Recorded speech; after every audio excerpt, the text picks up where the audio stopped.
Look, I'm going to give it to you straight.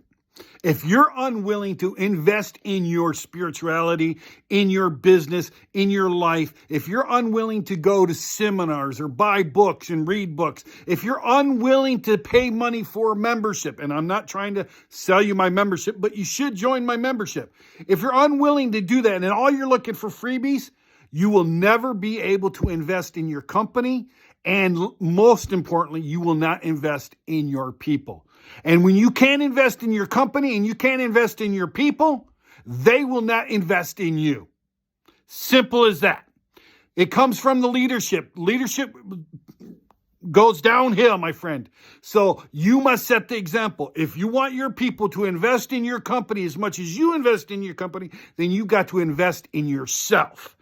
All right? That means start buying books, start getting on memberships, start buying programs. Try it out.